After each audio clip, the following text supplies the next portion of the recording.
जय जय श्री राम, जय जय श्री राम, जय जय श्री राधे श्याम। आइए श्रीमद् भागवत कथा के साप्ताहिक कथा के चौथे दिवस में प्रवेश करते हैं। कल हमने गज और ग्राह की कथा सुनी और भगवान के मनमंत्रों का विविध रूप में अवतार की कथा सुनी। आज हम चतुर्थ दिवस में प्रवेश करते हैं और समुद्र मंथन का वर्णन, मोहिनी भगवान के अवतार की कथा श्रवण करें। एक बार दुर्वासा मुनि द्वारा आशीर्वाद रूप में प्रदत्त एक माला की इंद्र ने अवज्ञा कर दी। उस अवज्ञा से क्रोधित होकर के दुर्वासा मुनि ने इंद्र को श्राप दे दिया कि तू श्रीहीन हो जा। जब शुक्राचार्य को पता चला कि इंद्र श्री से हीन हो गए हैं, सो दैत्यों से कहा कि स्वर्ग पर आक्रमण कर दो। दैत्यों ने मिलकर के आक्रमण किया और सारा स्वर्ग देवताओं से छीन लिया। देवता बेचारे गिड़गिड़ाते हुए गोविंद के शरण में गए। भगवान बोले, भाई तुम्हारा श्री और वैभव समुद्र में समा गया है, समुद्र मंथन करो तभी तुम्हें बल और पराक्रम प्राप्त होगा। देवताओं ने पूछा, महाराज हम समुद्र मंथन करो तभी तुम्हें बल और पराक्रम प्राप्त होगा। देवताओं ने पूछा, महाराज हम समुद्र मंथन कैसे करें? भगवान कहने लगे, तुम अकेले नहीं करोगे, अतः दैत्यों से भी सहयोग लो। अहिमुषकवतः, जैसी परिस्थिति विपरीत आई तो सांप ने भी चूहे से मित्रता करके अपना काम चलाया। उसी प्रकार कूटनीति कहती है, सर्प के सामने चूहा कुछ भी नहीं है, परंतु काम जब आए तो विवेक पूर्वक अपना कार्य सिद्ध करने के लिए शत्रु को भी राम राम कहकर अपना कार्य करवा लेना चाहिए। देवताओं की बात समझ में आ गई और देवताओं ने दैत्यों के सामने समुद्र मंथन का प्रस्ताव रखकर कहा, भाई जो अमृत निकलेगा वह सब हम मिलकर भाई भाई पी लेंगे। अमृत पी करके अमृतत्व को प्राप्त हो जाएंगे तो फिर चाहे जितना मर्जी झगड़ा हो पर मरने वाला कोई नहीं रहेगा। दैत्यों ने कहा, ये बात तो पसंद आई भाई, चलो चलते हैं। देवताओं और असुर मिलकर आ गए समुद्र मंथन हेतु। सबसे पहले मंदरांचल पर्वत को उठाया, पर्वत उठाकर चल दिए, परंतु गणेश जी का पूजन नहीं किया तो विघ्नेश्वर गणेश जी महाराज नाराज हो गए। एक कदम ही चल पाए थे कि हाथ से छूटकर धड़ाम से पर्वत गिर गया। सब देवता और दैत्य ने हाथ पैर टूट गए। दैत्य तो हाथ जोड़कर दूर खड़े हो गए, भैया हमें अमृत नहीं पीना। देवताओं ने प्रभु का ध्यान किया तो भगवान नारायण प्रकट होकर कहने लगे, घबराओ नहीं, इस पर्वत को मैं लेकर चलता हूं। प्रभु ने एक हाथ में पर्वत को उठा करके गरुड़ पर रखकर समुद्र तट पर पहुंच गए। तब महाराज भगवान ने सबसे कहा कि अब आओ, अब रस्सी का प्रबंध करो। तो सब मिलकर के वासुकी नाग के पास गए।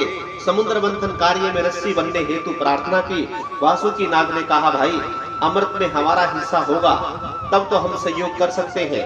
सब ने एक स्वर में स्वीकार किया। वासुकी नाग को लेकर के मंदराचल पर्वत पर पहुंचे। प्रभु ने सोचा, जिसने मुंह पकड़ दिया उसकी विडंबना हो जाएगी। सो भगवान जानबूझकर कहने लगे कि भाई देवताओं, आप उच्च कुल में जन्म लेने वाले हो, क्षत्रिय हो और ब्रह्मनिष्ठ हो, इसलिए आप सब लोग आगे की तरफ लगना चाहिए। और दैत्यों से कहा, जाओ जाकर पूंछ की तरफ लग जाओ। दैत्यों ने कहा, आपने क्या हमें गिरे हुए खानदान का समझ रखा है महाराज? मंथन होवे या ना होवे पर हम आगे ही लगेंगे, तो केवल हम ही लगेंगे, पीछे नहीं लगेंगे। भगवान कहने लगे, नाराज मत हो भाई, तुम ही बड़े बाप के बेटे बन जाओ, आगे तुम ही लग जाओ। देवताओं ने कहा, अच्छा भैया जाओ, तुम पीछे लग जाओ। प्रभु तो चाहते भी यही थे कि देवताओं ने पूंछ पकड़ ली और दैत्यों ने मुख पकड़ लिया। जो पर्वत ला करके समुद्र में रखा कि वह डूबने को तैयार हो गया, उस विघ्न को दूर करने के लिए विशाल कछुए का रूप बना करके भगवान नारायण ने मंदरांचल पर्वत को अपनी पीठ पर उठा दिया। ये भगवान का कच्छप अवतार हुआ। अब जैसे ही मंथन प्रारंभ हुआ कि वासुकी नाग की फुंकारों से सब दैत्य जलने लगे और पूंछ की ओर लगे देवताओं पर इसका कोई प्रभाव नहीं पड़ा। असुर अब मन ही मन पछताने लगे कि हे भगवान, बड़े अच्छे बड़े बाप के बेटे बने, बहुत पछताए। बड़े बनने में बड़े झंझट होते हैं भैया। अस्तु मंथन प्रारंभ हुआ तो अब कुछ ही समय बाद कालकूट विष अग्नि प्रकट हुई। सब जलकर उस विषाग्नि से छटपटाने लगे। देवता घबराए गए कि ये क्या हुआ। भगवान बोले, घबराओ मत, सभी लोग विष को एकत्रित करके भगवान भोलेनाथ की शरण में पहुंच जाओ। देव देव महादेव भूतात्मन भूत भावन त्राहीन शरणाम पनास त्रैलोक्य दहानम विषातः। हे देवादिदेव भूतनाथ भूत भावन भोलेनाथ भगवान, त्रिलोक्य को दग्ध करने वाले इस भयंकर विष से हमारी रक्षा करो। भगवान शिव मुस्कुराते हुए भवानी से कहने लगे कि देवी, ये सब मुझे विष पिलाने को हाथ पैर जोड़ रहे हैं, बोलो तुम्हारी क्या इच्छा है। भवानी दुविधा में पड़ गई कि महाराज मैं क्या बताऊं। पर विवेक के बाद मां भवानी ने कहा, भगवान आप वही कीजिए जिससे सबका कल्याण हो। भोलेनाथ ने कहा, क्या मतलब, विष हम पी जाएं? भवानी ने कहा, मैं ये तो नहीं कहती महाराज। कौन पतिव्रता स्त्री चाहेगी कि पति से कहेगी कि तुम विष पी लो, भले ही वह सामर्थ्यवान हो। तो माता भवानी सब समझ रही है, इसलिए प्रभाव अज्ञान मोदतः भोलेनाथ के प्रभाव से परिचित होने के नाते परोक्ष अनुमोदन कर रही है। भोलेनाथ समझ गए कि बोले भैया ले आओ, तुम्हारा विष कहां है। अंजलि बांध करके भोलेनाथ ने तुरंत प्रभु का ध्यान करके विष पीना प्रारंभ कर दिया। शिव भगवान जानते हैं कि विष भीतर गया तो मेरे हृदय के अंदर विराजमान भगवान श्री रामचंद्र का जो नित्य निवास स्थान है, कहीं उन्हें कष्ट ना पहुंचे। और वमन किया तो सारा विश्व समाप्त हो जाएगा। तो अब क्या करें? तो राम का नाम आश्रय लिया।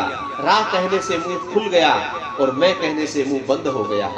तो रा कहा तो मुंह खोलकर सारा डालने के बाद मैं कह के मुंह बंद कर लिया। और राम नाम के बीच में सारा विष गले में अटका लिया। न वो विष भीतर उतरा और न ही उस विष को बाहर छोड़ा। नाम प्रभाव जाव शिव जान शिवनी को काल कूट भलो दीन असी को। नाम के प्रताप से विष को ही भगवान शंकर ने अमृत तुल्य बना दिया। भोलेनाथ का कंठ एकदम से नीला हो गया और इसी कारण आज भोलेनाथ का एक और नाम पड़ गया जिसका नाम है नीलकंठ।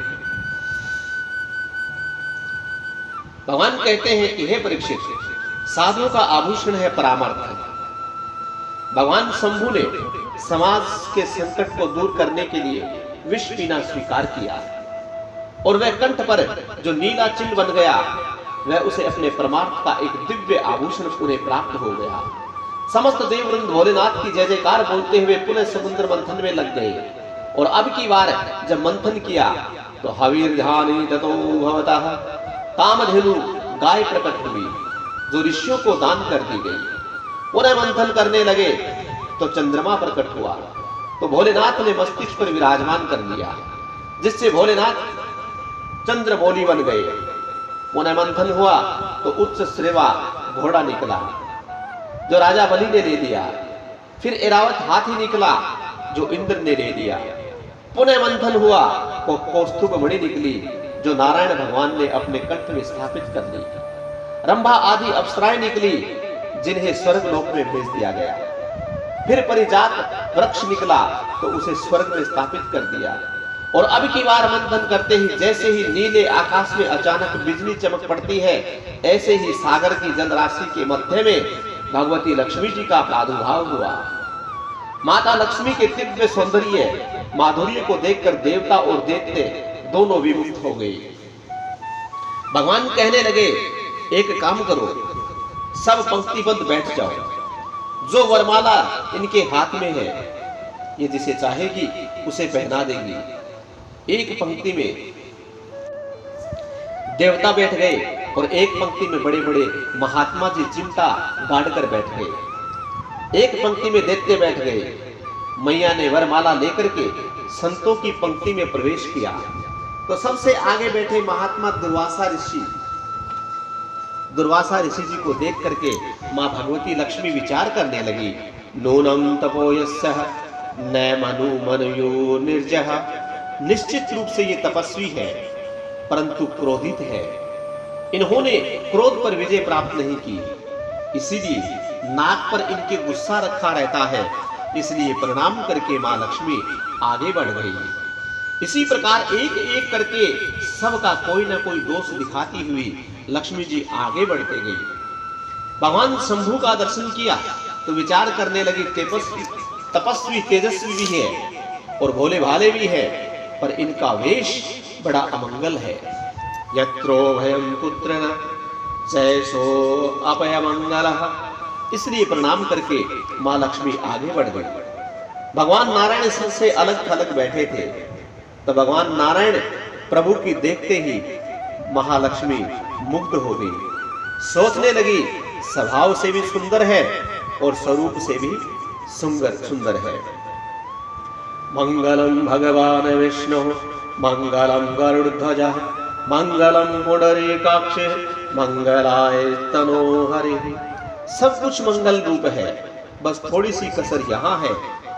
सुमंगल कशचन कांतो ही मामहा। सुमंगल तो है, पर और सब जिस प्रकार से टुकर टुकर मुझे देख रहे हैं और इनके सामने घंटों भर में खड़ी हूं, फिर भी ये निगाह उठाकर मुझे देख नहीं रहे। मुझे पाने की इनमें आकांक्षा नहीं है, पर ये दूषण नहीं है, भूषण ही है। ऐसा विचार करके भगवान श्रीमद नारायण के कंठ में मां लक्ष्मी ने वरमाला डाल दी। लक्ष्मी जी का स्वभाव है, जो हाथ धोकर उसके पीछे पड़ जाता है उसे खूब नचाती है, परंतु जो लक्ष्मी जी की उपेक्षा करके बैठता है, जो लक्ष्मी जी की तरफ देखता भी नहीं, लक्ष्मी जी उसके पीछे पड़ जाती है।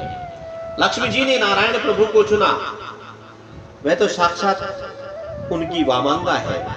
सुखदेव जी महाराज कहते हैं, हे राजा परीक्षित, अब समुद्र मंथन जब आगे हुआ तो वारुणी प्रकट हुई, जो दानवों ने ग्रहण की। अब पुनः मंथन होते ही साक्षात भगवान धन्वंतरी अमृत का कलश लेकर प्रकट हो गए। अमृत का कलश देखते ही दैत्यों ने इशारा किया, देर करने की आवश्यकता नहीं है। मार झपटा अमृत का कलश छीनकर 9 2 11 हो गए। देवता बेचारे ले गयो करते रह गए। भगवान मुस्कुराने लगे। माखिरथम मूर्ध्यो साधिष्ये स्वमाया। आप लोग खेद न कीजिए, मेरे आश्रित हो जाइए। उनके गए हुए पदार्थ भी उनके पास आ जाते हैं तो मेरे आश्रित रहते हैं, और जो मेरे चरणों से दूर चले जाते, आप लोग दुखी मत होइए। मेरे आश्रित जो हो जाते हैं उनके गए हुए पदार्थ उनके पास वापस आ जाते हैं। मेरे चरणों से जो दूर हो जाते हैं उनके आए हुए पदार्थ भी उन्हें छोड़कर चले जाते हैं। भगवान अंतर्ध्यान हो गए। दैत्य लोग अमृत कुंभ को लेकर भाग गए, पर आपस में झगड़ा करने लगे। कहने लगे, मैं बड़ा हूं, पहले मैं पीऊंगा। दूसरा कहता है, मैं सबसे बलवान हूं, इसलिए मैं पीऊंगा। तू मैं होने लगी। भगवान को अवसर मिल गया। इतना लाभ उठाते हुए भगवान तुरंत एक परम सुंदरी मोहिनी के रूप में प्रकट हुए। कमल का पुष्प हाथ में घुमाते हुए, सबके चित्त को चुराते हुए सभी के बीच में पहुंच गए। भगवान ने उस दिव्य रूप का दर्शन करते ही दैत्य लोग विमुक्त हो गए। अहो रूपम अहो धाम अहो अस्य नवमयः। रूप सौंदर्य की महिमा गाते हुए दैत्यगण मोहिनी भगवान के सामने आकर के बोले कि हे कमल नयनी, आप कौन हैं, कहां से आई हैं और कहां जा रही हो? अकेली अकेली घूम रही हो, क्या तुम्हारा विवाह नहीं हुआ? मोहिनी भगवान मुस्कुराकर बोले, तुम हमारी जन्मपत्री लेने वाले कौन हो? दैत्यों ने कहा, हम भी कोई ऐसे वैसे नहीं है, हम सब कश्यप ऋषि के पुत्र तथा सभी लोग भाई हैं, और हम भाइयों में समुद्र मंथन किया है जिससे अमृत को प्राप्त किया। मोहिनी भगवान ने पूछा, अच्छा तो फिर अब इसका क्या कर रहे हो? दैत्य बोले, देवी जी, इसके बंटवारे के लेकर हम आपस में झगड़ा कर रहे हैं, निर्णय नहीं कर पा रहे कि कैसे वितरण किया जाए। भगवान की कृपा से आप ठीक अवसर पर पहुंची हो। बंटवारा आपके हाथों से अगर हो जाए तो हमारा झगड़ा मिट जाएगा। क्या ये अमृत कलश आप अपने हाथों से हमें पिलाएंगी?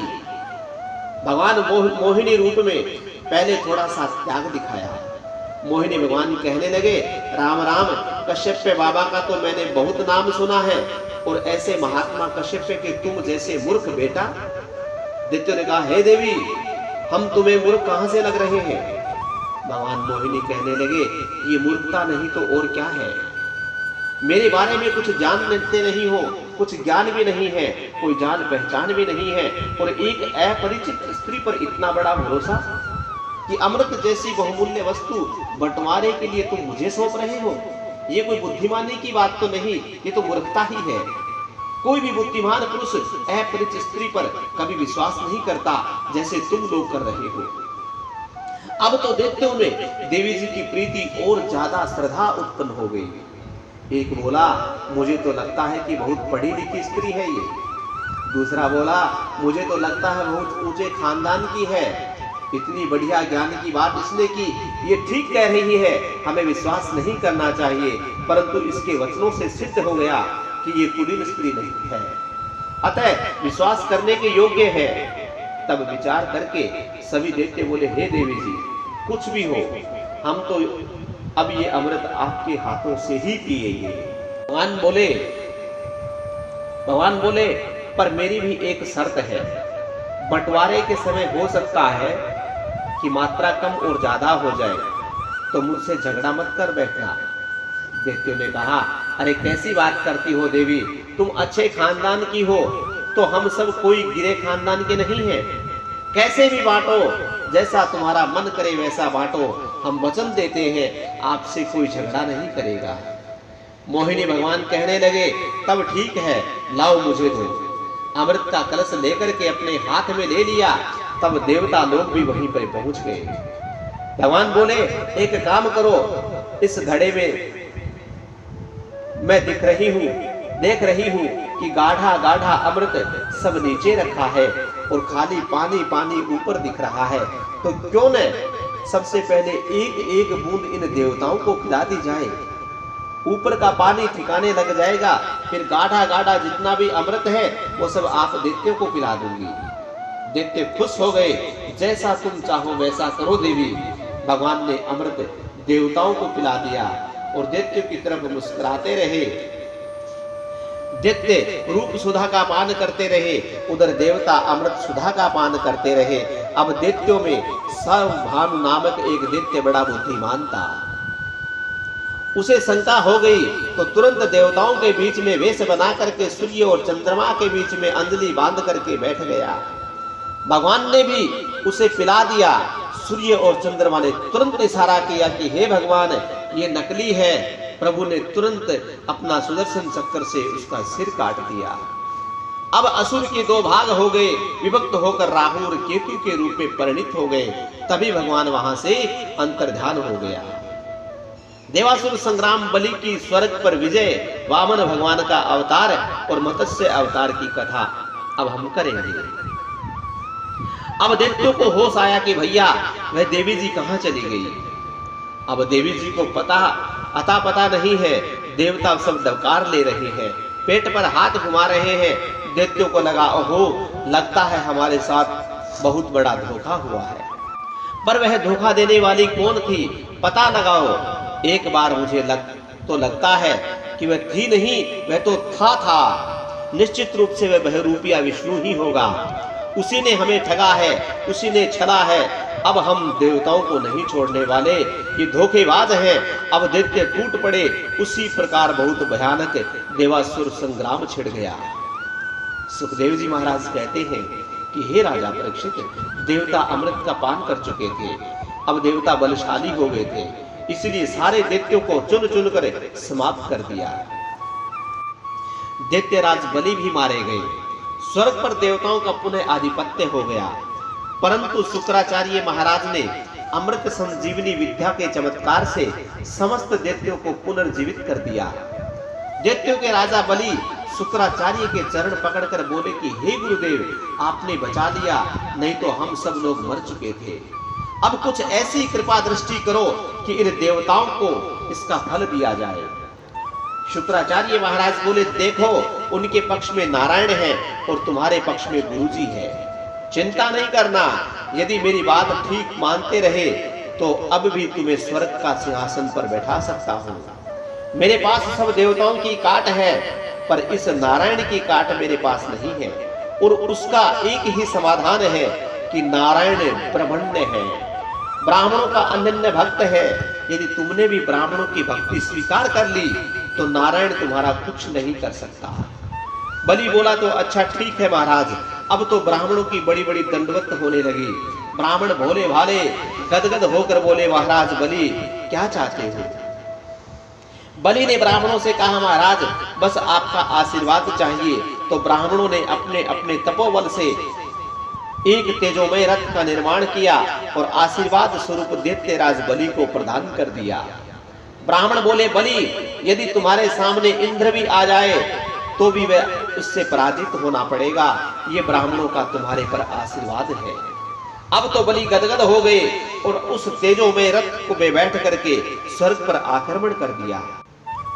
उस रथ से इतना दिव्य तेज निकल रहा था कि देवता तो उसे देखने में भी समर्थ नहीं हो सके। अपने गुरुदेव बृहस्पति जी से कहा, गुरुदेव इतना तेज बलि में कहां से आया? बृहस्पति जी ने ध्यान लगा करके देखा तो देवताओं, इस समय बलि का सामना त्रिभुवन में कोई नहीं कर सकता, क्योंकि ब्राह्मणों का तप इसके साथ है। भलाई इसी में है कि ये स्वर्ग छोड़कर भाग जाओ। तब तो सब देवता स्वर्ग छोड़कर भाग गए और स्वर्ग पर राजा बलि का आधिपत्य हो गया। शुक्राचार्य जी ने कहा, देखो बलि, अब शीघ्रता से एक काम और कर लो, अपना बहुमत सिद्ध कर लो, फिर तुम्हें इस गद्दी से कोई हटाने वाला नहीं है।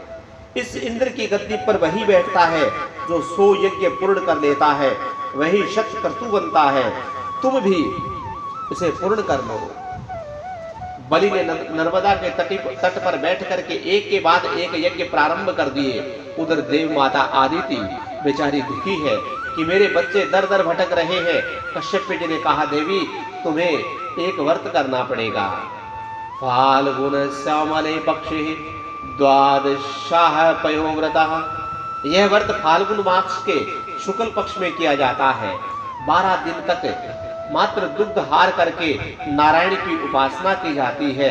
इस पयोव्रत का तुमने ठीक से पालन कर लिया तो तुम्हारे मनोरथ सिद्ध हो जाएंगे।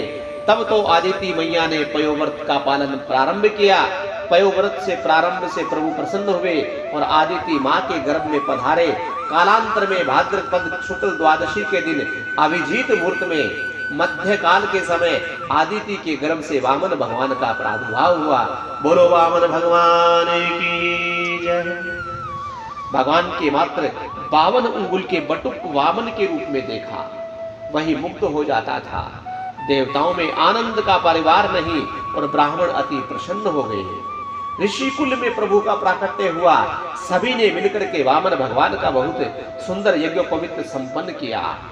ब्राह्मणों का सर्वश्रेष्ठ संस्कार होता है यज्ञोपवीत। जिसका यज्ञोपवीत संस्कार विधिवत नहीं हुआ वह द्विज कहलाने का अधिकारी नहीं होता। दूसरा जन्म जिसका हुआ वही द्विज होता है।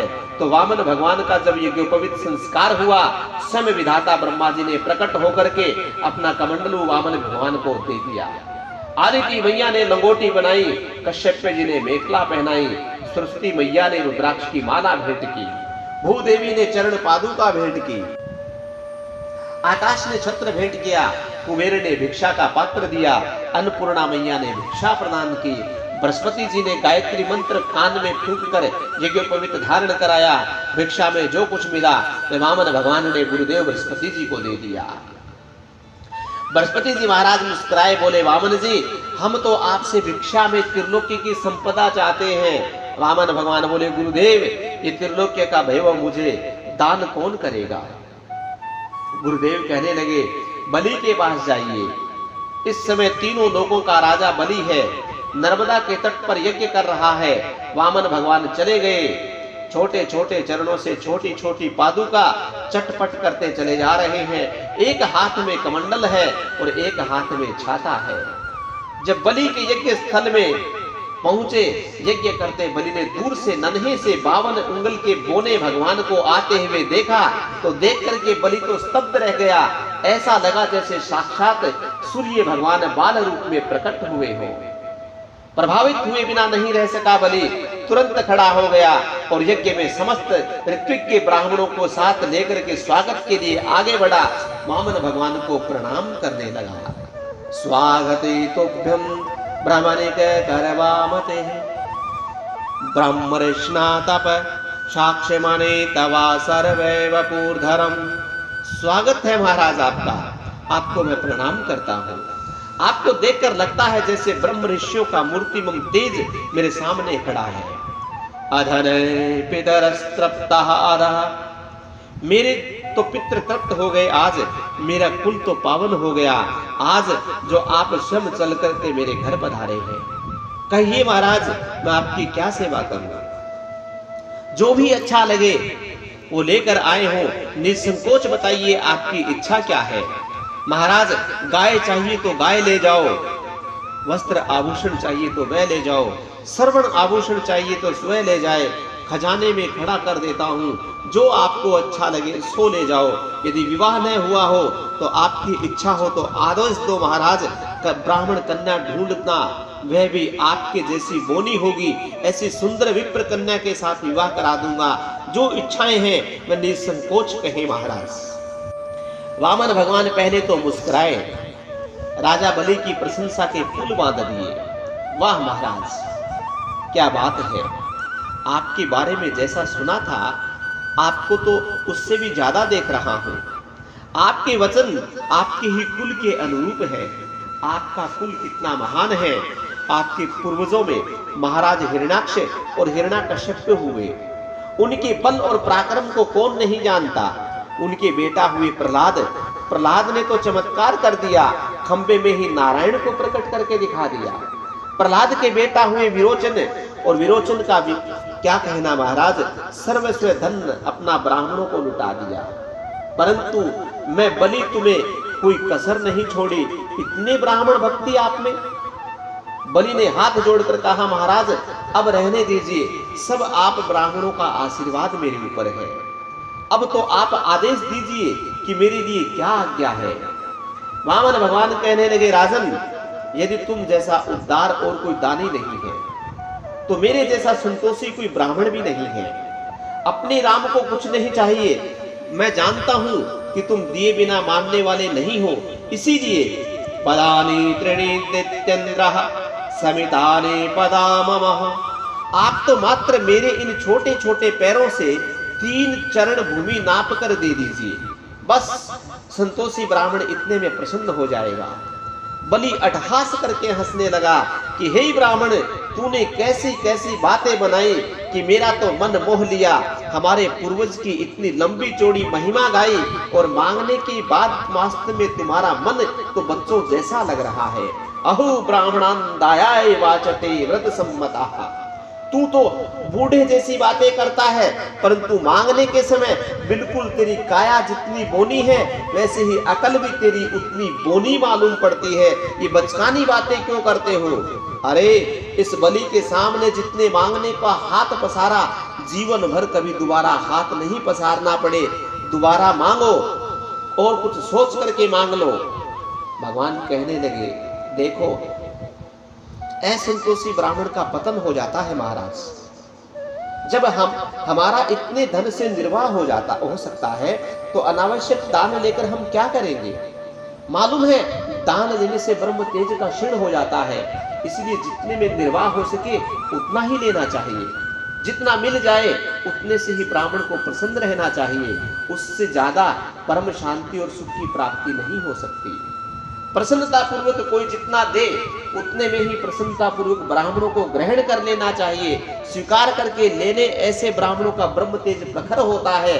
इसलिए जो हमें आवश्यक लगा वही हमने मांगा महाराज, और आवश्यकता अनुसार ही हम लेते हैं। फालतू का दान लेकर हमें क्या करना है?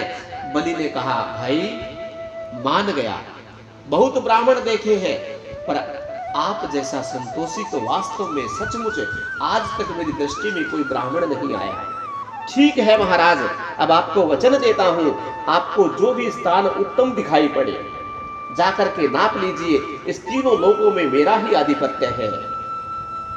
भगवान बोले ऐसे कैसे नाप दें?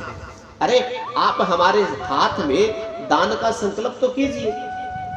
बलि हंसने लगा कि महाराज अब 3 पैर भूमि के लिए मैं संकल्प भी दूं क्या? लोग मेरा उपहास उड़ाएंगे। भगवान बोले देखो नियम तो नियम होता है, संकल्प तो करना ही पड़ेगा। उधर शुक्राचार्य जी महाराज टुकर टुकर कर देखने लगे। बड़ी देर की बातें बना रहा है, देखने में तो नेक सा छोटा सा लगता है और बातें बहुत ऊंची ऊंची कर रहा है।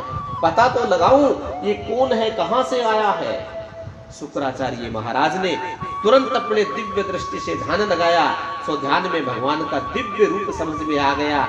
बलि ने जल का पात्र अपने हाथ में उठाया ही था, शुक्राचार्य दौड़ करके बलि का हाथ पकड़ दिया। महाराज बलि सावधान, पता है ये कौन है? बलि बोले गुरुदेव ये वामन है। गुरुजी बोले अरे ना ना ये वामन है, न ये वामन है न ये 53 है। अब समझ जा ये विरोचन नंदन बलि ये कोई और नहीं है, देवताओं का कार्य सिद्ध करने वाला बोना बन करके विष्णु ही तुम्हारे सामने खड़ा है। एष विरोचने साक्षात भगवान विष्णु रव्यः। इस समय कश्यप जी के द्वारा आदित्य के गर्भ में बोना बन करके विष्णु प्रकट हुआ है। बातों में मत आ जाना, मैंने अपनी दिव्य दृष्टि से इसके दिव्य हाथ और पैर देख लिए हैं। ये चाहेगा तो एक चरण में सारा ब्रह्मांड नाप सकता है। तुम्हारे पास तो 3 चरण भूमि के लिए देने को बचेगी नहीं। ऐसे दान का कोई प्रशंसा नहीं है जिसमें सब कुछ लुटा करके खुद भिखारी बन जाओ, और तुमने यदि इसे दान दे दिया तो तुम भिखारी बन जाओगे। इसलिए अब भी कुछ नहीं बिगड़ा है, संकल्प भी नहीं हुआ है, मना कर दो कि मैंने कुछ नहीं दिया। हाथ जोड़ करके बलि ने कहा हे गुरुदेव क्या हाथ में जल लेना ही संकल्प है?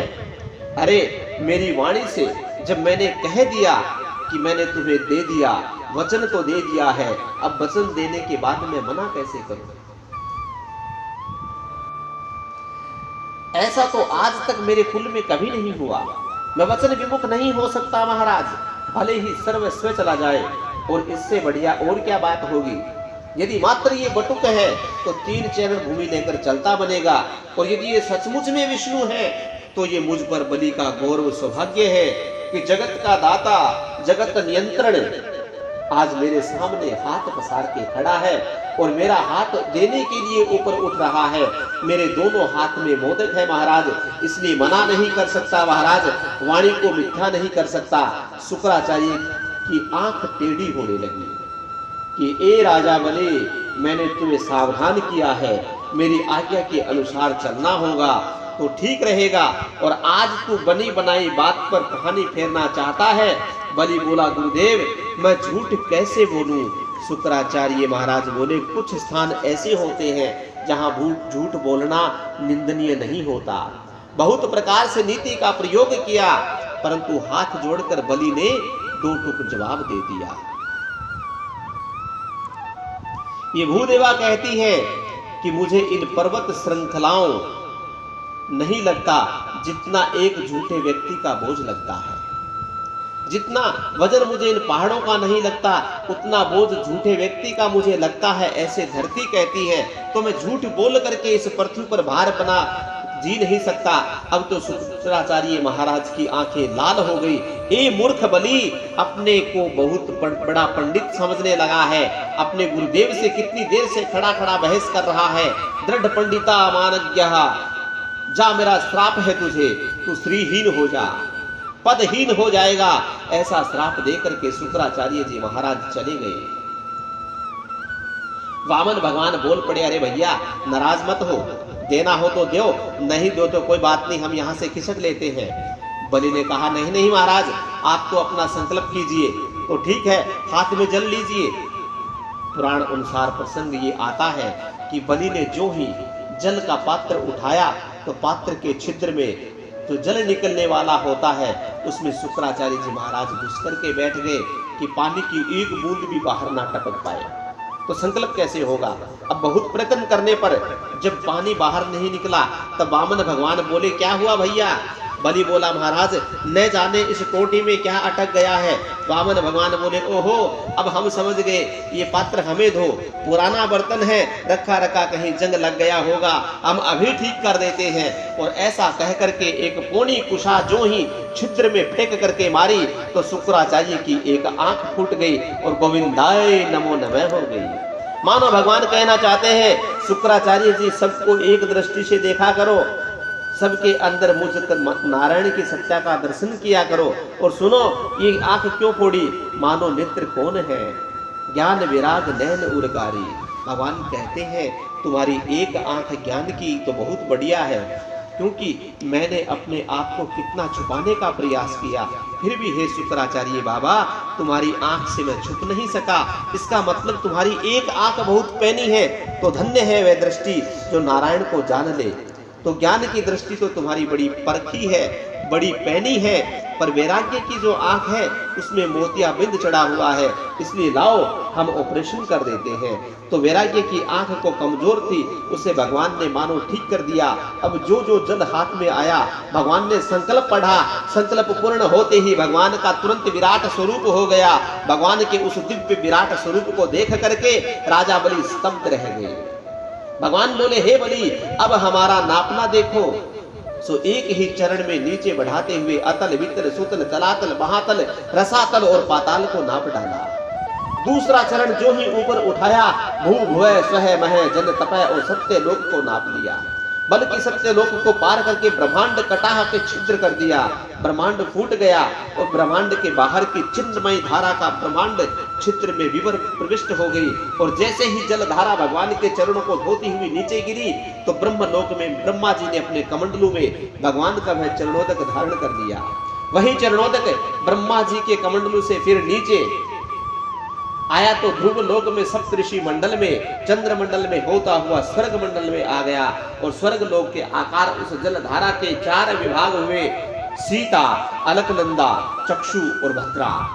उसमें अलकनंदा नाम की जो जल धारा थी वही मंदाकिनी पर्वत पर आकर गिरी और गोमुख से आती हुई गंगा के रूप में पूरे भारतवर्ष में परिवर्तित करती हुई सागर में विलीन हो गई।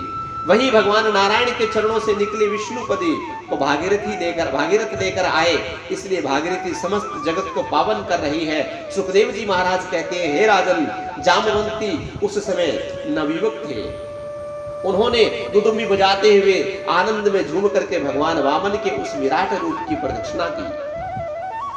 बलि बांधत प्रभु बाढ़हु सोतनु बरिन जाए उबर धरी मह दीन सात प्रसिद्ध हो धाय। भगवान ने कहा हे बलि अब बोलिए संकल्प 3 चरण भूमि का किया था और अभी तो मैंने 2 चरण नापे हैं और दोनों चरण में तीनों लोक नाप डाले, अब तीसरा चरण कहां पर रखूं। अब तो बलि की बोलती बंद हो गई। भगवान ने गरुड़ को प्रकट करके आदेश दिया कि जल्दी करो इसे बंधी बना लो। गरुड़ ने वरुण पाश में बलि को बांध दिया। भगवान बोले हे बलि अब तो ये वचन पूर्ण करो अथवा नरक में गिरने को तैयार रहो।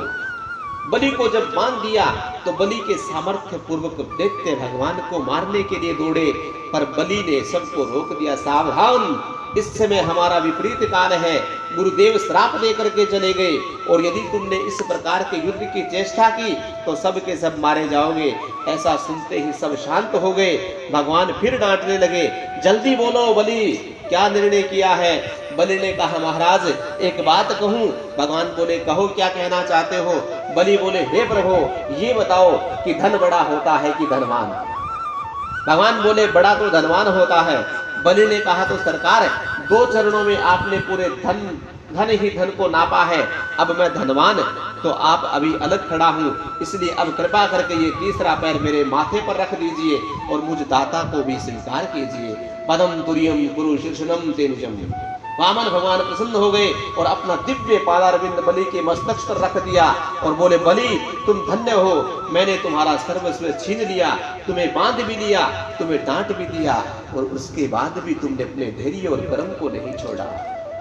बलि ने कहा सरकार मुझे पद छीन जाने का तनिक भी कोई कष्ट नहीं है, मुझे अपने बांधे जाने का तनिक भी कष्ट नहीं है, इस पाश बंधन का कोई भय नहीं है, पर एक बात का डर है, यदि मुझे भय लगता है तो केवल असाधुवाद से लगता है। दुनिया में कोई ये ना कहे कि बलि के पूर्वज की कीर्ति पताका कैसे लहरा रही थी, पर बलि ने आकर के उसमें कलंक लगा दिया। एक ब्राह्मण को 3 चरण भूमि का दान नहीं कर सका, अब अपकीर्ति की काली मां को कलंक से मुझे बहुत डर लगता है। तब तो प्रहलाद जी प्रकट हो गए, भगवान की स्तुति करने लगे, कहने लगे प्रभु आप ही देते हो, आप ही लेते हो, आपका देना भी निराला है और आपका लेना भी विचित्र है। अब किसको कहां और कहां पहुंचा देते हैं, कभी ब्रह्मा तक बनाकर बैठा देते हो तो कभी मच्छर से भी गया बिट्टा बना देते हो। आप सर्व समर्थ हैं। बलि की पत्नी ने भगवान की स्तुति करते हुए कहा कि हे प्रभु ये सारा संसार आपका क्रीड़ा स्थल है, परंतु आपकी इस क्रीड़ा के मैदान पर हमारे स्वामी जी ने कब्जा कर रखा था। वह आपने अपने आप को त्रिलोकी का नाथ समझ बैठा था, आपने तो केवल मेरे स्वामी की उस बुद्धि का हरण किया है, अन्यथा इस जगत के मालिक तो पहले भी आप ही थे और आज भी आप ही हो, इसमें आप में हमारा क्या लेने दिया। भगवान बड़े प्रसन्न हुए, ब्रह्मा जी प्रकट हो गए और ब्रह्मा जी ने कहा हे भगवान एक बात समझ में नहीं आ रही, जो आपकी तुलसी का जो दल चढ़ा दे, कमल दल चढ़ा दे, उसे तो आप सर्वस्व दे डालते हो, और जिस बेचारे बलि ने आपको अपना सर्वस्व दे दिया उसे आपने उल्टा बांध कर पटक दिया, इसका क्या मतलब हुआ। भगवान हंसकर के बोले ब्रह्मा जी ये मेरा स्वभाव है, जिस पर मैं दया से हृदय से अनुग्रहित करता हूँ सबसे पहले उसका अभिमान तोड़ता हूँ। यदि वह धनवानी है तो उसका धन छीन लेता हूँ, और पद का अभिमानी है तो उसका पद छीन लेता हूँ। उसकी जहां जहां आसक्ति बढ़ेगी मैं वही वस्तु उससे छीनता जाऊंगा। जब उसकी आसक्ति के सारे पात्र छिन्न जाते हैं तब वह विकल हो जाता है, परेशान हो जाता है, संतों की शरण में आता है। महाराज जहां हाथ डालता है वही घाटा हो जाता है। बड़ा तंग हूं, न जाने कैसे ग्रह चल रहे हैं, बड़ा परेशान हूं। सो ही महात्मा मेरा भजन, मेरा नाम उसे दे देते हैं, तब उसे बाध्य होकर मेरी शरण में आना पड़ता है, क्योंकि उस उत्तम कुल में जन्म जो हो जाने के कारण किसी को अपने उत्तम कुल का अभिमान हो जाता है, तो किसी को अवस्था का, तो किसी को कर्मों का अभिमान हो जाता है, तो किसी को अपनी विद्या का अभिमान हो जाता है। ब्रह्मा जी ये सब अभिमानी को देने वाले हैं, परंतु जिसका जन्म उत्तम और कर्म उत्तम हो, विचार श्रेष्ठ हो, ऐश्वर्य भी हो, फिर भी यदि उसमें अभिमान नजर न आए तो भगवान कहते हैं तत्राए मद अनुग्रह, मेरे अनुग्रह से भी बचा हुआ है, अन्यथा ये वस्तुएं तो उसके अभिमान से भर देती है। हे बलि अब बोलो तुम क्या चाहते हो। बलि ने कहा हे प्रभु आपकी ये दिव्य झांकी भांकी इतनी प्यारी लग रही है कि मैं चाहता हूं कि जीवन भर आपकी ये छटा, ये झांकी मैं देखता रहूं। भगवान बोले ये तो हमारी, तो क्या तुम तुम्हारे सामने खड़े रहे। बलि बोले महाराज अब जो इच्छा थी वह मैंने कह दी, अब करना नहीं करना ये आपका काम है, ये तो आप जानिए। भगवान बोले तो ठीक है, वैसे तो हम तुमसे इंद्रासन छीनने को आए थे, परंतु हमारी इस धर्म निष्ठा को देख करके हम बड़े प्रसन्न हुए। बलि आज से हम तुम्हें वचन देते हैं आगामी मनवंतर तक के तुम ही इंद्र बनोगे, और जब तक तुम्हें इंद्र की पदवी प्राप्त नहीं हो जाती तब तक इंद्र के समान ही वैभव सूतल लोक में भोगोगे, और ये तुम्हारे दरवाजे पर मैं हमेशा के लिए द्वारपाल बनकर खड़ा रहूंगा। वहां पर आते जाते हमेशा तू मेरी इसी रूप का दर्शन करेगा। अब तो बलि गदगद हो गए, प्रहलाद जी को खुश होने लगे और खुश होकर नाचने लगे। जय हो प्रभु। अरे जिन प्रभु के ध्यान में ब्रह्मादि देवता बैठे रहते हैं वह परम पिता परमात्मा प्रभु जगत के स्वामी नारायण हम दैत्यों के दरवाजे पर द्वारपाल बनकर खड़ा होगा, कितने ओ गौरव की बात है। भगवान बोले भक्त प्रहलाद वत्स प्रहलादम भद्रम ते यताति ही सूतल नायम। हे भक्त प्रहलाद तुम्हारा कल्याण हो, अब अपने परिवार को लेकर के जल्दी से सूतल को चले जाओ। सब चलते ही चलने की तैयारी करने लगे। सो ही शुक्राचार्य महाराज ने आकर प्रणाम किया। शुक्राचार्य जी को लगा कि हम क्यों बेकार में झगड़ा बनकर बैठे रहे। प्रणाम करके कहा, महाराज मुझे क्षमा कर दीजिए। भगवान कहने लगे, आचार्य जी आप तो यज्ञ की अवशेष विधि की पूर्णवत कीजिए। यज्ञ में कोई कार्य शेष न रह गया हो तो 100वां यज्ञ भी पूर्णतः संपन्न हो जाए, इसी विधि का निर्वाह कीजिए। शुक्राचार्य जी महाराज बोले, भगवान क्यों लज्जित करते हो? जिस यज्ञ में साक्षात नारायण प्रकट हो गए, विराजमान हो, वह यज्ञ अधूरा कैसे माना जाएगा? अरे यज्ञ में कितने भी दोष रह जाएं, कितनी भी कोई सावधानी से यज्ञ करे, कहीं ना कहीं कोई ना कोई मंत्र में दोष या विधि में दोष या सामग्री में दोष, कहीं ना कहीं तो दोष रह ही जाता है। पर आपके मंगल में नाम का ज्ञान जब किया जाता है तो वे सारे दोष दूर हो जाते हैं। यहाँ तो आप प्रत्यक्ष विराजमान हैं। इसी प्रकार से भगवान समस्त परिवार के साथ शूचल लोक में प्रविष्ट हो गए। नारद जी ने जब ये समाचार माँ लक्ष्मी को सुनाया तो लक्ष्मी जी राजा बलि की बहन बनकर के आई। बलि के हाथ पर राखी बांध करके अपने स्वामी को पुनः वापस ले आई। वामन भगवान इंद्र के छोटे भाई बनकर आए, इसलिए इनका दूसरा नाम उपेंद्र भी है। सुखदेव जी महाराज कहते हैं, हे राजा परीक्षित, इसी प्रकार भगवान अपने भक्तों के लिए बड़े बड़े विचित्र अवतार धारण करते हैं। एक बार तो भगवान मछली के रूप में प्रकट हुए। सत्यव्रत नाम के एक राजा थे जो नित्य आदि स्नान करने के लिए सूर्य भगवान को अर्घ दिया करते थे। एक बार स्नान उपरांत जैसे ही हाथ जल में लेकर के सूर्य भगवान को अर्घ्य देने लगे तो उनके हाथ में जल में एक छोटी सी मछली आ गई। तो उन्होंने जल को फेंक दिया और दोबारा जल लिया, पुनः जल लेने लगे। फिर वही मछली आकर बोल पड़ी, कथम विस्त्रजसि राजभीमातम समिस्य सरिज्जले। हे महाराज मुझे क्यों फेंक रहे हो? मैं बहुत भयभीत हूँ। इस जल में बड़े बड़े मगर मुझे मारकर मुझे पकड़कर खा जाएंगे।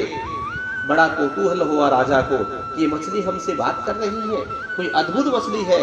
तो जल सहित उस मछली को अपने कमंडलों में डाल लिया। संध्या वंदन आदि से निवृत्त होकर के घर आ गए। परंतु घर आते ही क्या देखा कि यह मछली इतनी बड़ी हो गई कि कमंडलों में नहीं आ रही है। मछली फंस गई। मछली बोली, महाराज इसमें तो मुझे कष्ट हो रहा है, कोई बड़ी सी जगह दीजिए। तो एक बहुत बड़ा पात्र लेकर उसमें डाल दिया। थोड़ी देर बाद देखा तो मछली कहती है, महाराज इसमें बहुत कष्ट हो रहा है। देखा तो वह इतनी बड़ी हो गई कि पात्र में नहीं समा रही।